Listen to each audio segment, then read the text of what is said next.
Okay, good morning, class. Okay, for today's discussion will be chapter 1, liabilities, understanding the concept and measurement.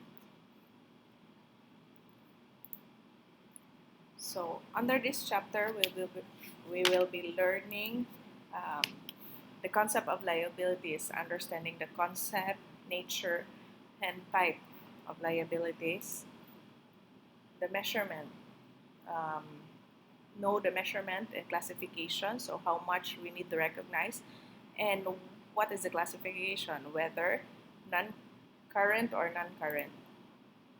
Third, long-term debt due within 1 year. So issue on long-term debt falling due on the year of the financial reporting. Okay. So is it still long-term? Is it still considered under non-current liabilities, or will it be current liability? Fourth, breach of covenants. Okay, so we'll be explaining the issue of breach. Okay, breach meaning naigi violate conditions. Okay, fifth is financial statement presentation, knowing whether current and non whether current or non-current. So how is it presented in the financial statements? Six, bonus computation, variations in computations of bonus. Okay, first is let's define what is liabilities. Okay, liabilities are present obligation of an entity to transfer an economic resource as a result of past events. So we have three essential characteristics of the liabilities. First is the present obligation. So obligation meaning you have a duty or responsibility that an entity has no practical ability to avoid. So naa kay obligasyon nila. Okay. So the obligation may be um, legal obligation or constructive. Okay. Legal meaning legally enforceable because of a contract which you and the other party has agreed upon. Okay.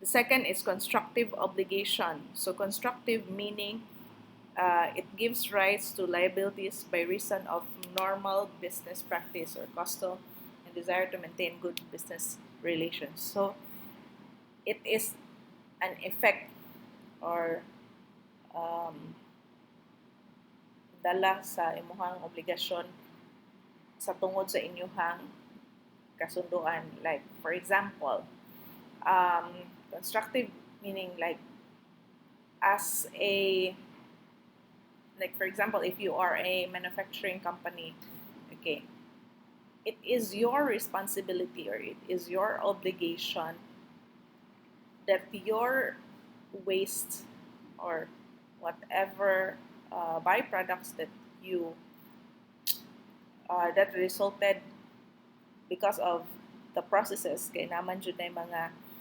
sobra-sobra or mga kuan.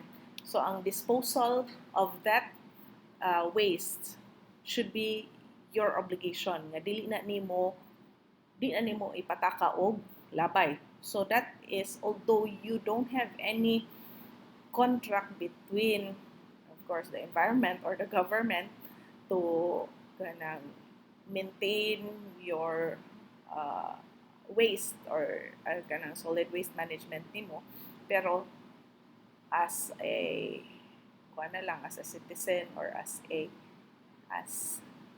company nga nag-live ana nga community, it's your responsibility or obligation to protect sa imuhang mga tao.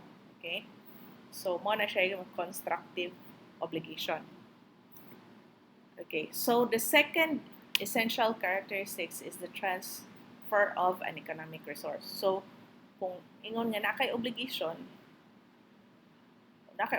nga naa kay ihatag. Okay, transfer of economic resource meaning naa kay asset nga ihatag or asset that represents a right with a potential to produce economic benefits. So it's either basta nakaihatag nga asset. So it's either imong bayaran og cash or imong bayaran og service. Okay, so nakakaihatagay. Okay, as a result of past events. So ning arise ang liability kay tungod na amoy or atong gikuan sa obligation is naamoy contract. Okay? Naamoy contract, naamoy kasunduan. So, agkatong pag-sign ninyo sa contract, mao to ang event as a result of past event. Okay?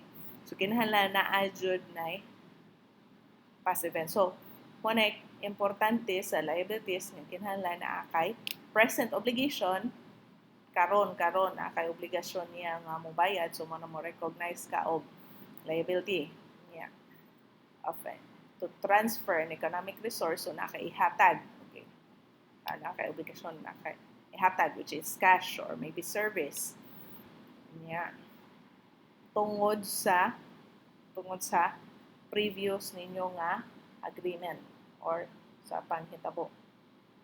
Okay?